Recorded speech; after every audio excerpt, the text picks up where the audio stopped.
Number 8. Accelerate the merger of the United States with Canada and Mexico under the Security and Prosperity Partnership. He is also accelerating the transfer of remaining federal authority to unelected quasi-governmental bodies like the World Trade Organization. Number 9. Obama must convincingly play the part of the president and convince the people of the United States that the buck actually stops with him. This is critical to the globalist master plan because in 4 to 8 years, Obama must take the blame, as Bush did, for the New World Order's horrific agenda.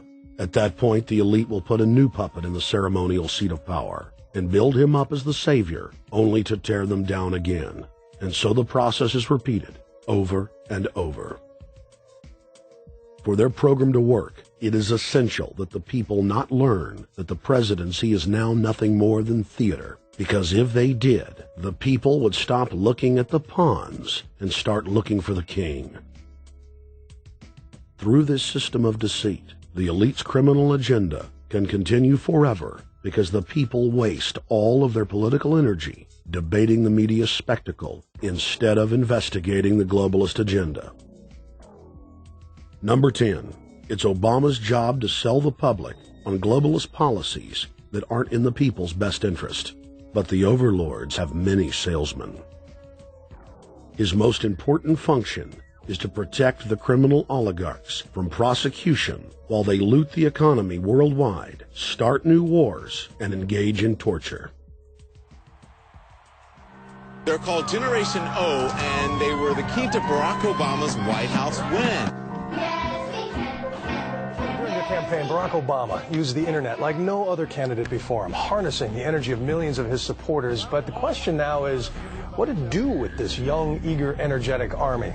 This gives Barack Obama and his administration contact information for so many people, so next time he needs to push his legislation, he can contact all these people. Kennedy-esque. I feel as though this was like when John F. Kennedy was elected. Shouting, smiles, and tears. This is the best day of my life! It was the scope of Obama's victory that was most impressive. I saw a photograph of Obama playing basketball, and I said, you know what? I see him as a leader, and that's the world that's in his hands. Own a piece of history, commemorating the day the world changed forever. His confident smile and kind eyes are an inspiration to us all. In summation, Barack Obama is a Madison Avenue created fad. All of the crazed Obama worship, being pushed by the corporate media, is scientifically designed to capture the public in a net of peer pressure mass euphoria. If the New World Order can just distract the public for a few more years, the elite can finish constructing their police state control grid. Now, a lot of times, we don't want to know the issue. Right. We don't want to know the issue. We feel, what do you call this thing where you get this false sense of gratification, but because a black man is in office, everything's going to be all right. No, everything's not going to be all right. Yeah. Until you look into the agenda and what the Democratic Party has been about, is about, and will be about, regardless if Barack Obama is the president or not. And that's real. Barack Obama is the perfect Trojan horse. He makes the people feel like they finally have a place at the table, even as he betrays them. I won't have to worry about paying my mortgage. Oh, it's such a blessing to see you, Mr. President. Thank you for taking time out of your day. Never in my life would think that this would ever happen. Sadly, many Obama supporters can't see what's right in front of their faces because they've already invested their very identity in this artificially created cult movement. Throughout history, it has happened over and over again. People turn their intellect over to cult of personality mass movements, and it's happening again. The evidence presented in this film is documented fact, and those that ignore what history has taught us do so at the peril of us all. As frightening as the information in this film is, there are many things we can do to stop the globalist agenda dead in its tracks.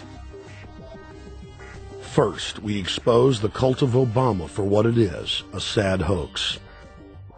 Next, realize that we are all being propagandized 24/7. Investigate all information for yourself, be it political parties, the media, or this film. Be aware of the tricks that the elite use, like the staging of false flag terror attacks and other crises. Rediscover the Constitution and Bill of Rights. Promote a culture of true liberty. There is a reason the internationalists are attempting to destroy the sovereignty of all 50 states. They know it is one of the biggest threats to their domination. The federal government has been completely hijacked by foreign interest, and more than 25 states have recognized this fact and are moving to block the New World Order at the state level by declaring their 10th Amendment powers. But most important of all, there is a huge awakening taking place in the United States and across the world against the globalist agenda. Free people everywhere are joining together and saying no to corruption and tyranny and no to world government. This is the center of endurance, and endurance is what wins wars. Not how many people you kill, but how long can you endure. George Washington lost almost every battle he had, but he endured. He out-endured the British. And that's how the battle was won. Endurance. And each and every one of you watching this, every single one of you, is just as important as the people who were our founding fathers.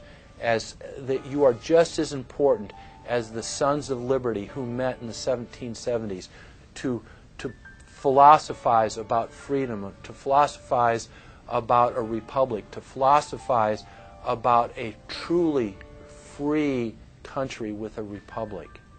There's 1 billion people on the planet. It only takes one to change it. Are you the one? There may be everybody in your classroom bugging out. Your whole school may be on fire with kids wild and bringing guns in. But are you the one? Nature has a way of abundance. Nature puts out a lot of stuff looking for the one.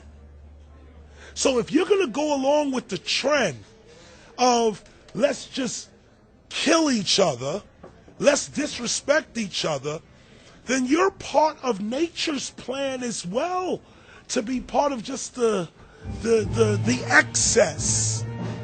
But if you think more of yourself than just being the excess, you'll do more for yourself. Are you the one? Everybody's not going to make it.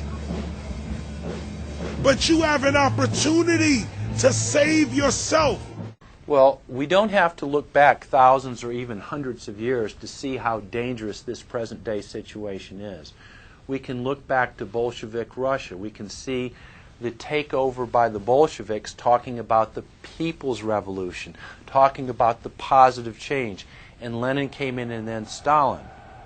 The fact is that over 40 million Russians between 1925 and 1940, good Russian, people who were Christians, people who had their own businesses, people who were educated, they were exterminated because they had their own business, because they were educated, because they believed in God's law. We can look over at Germany. Germany was in a very, very terrible economic situation, and this very charismatic leader called Adolf Hitler comes in.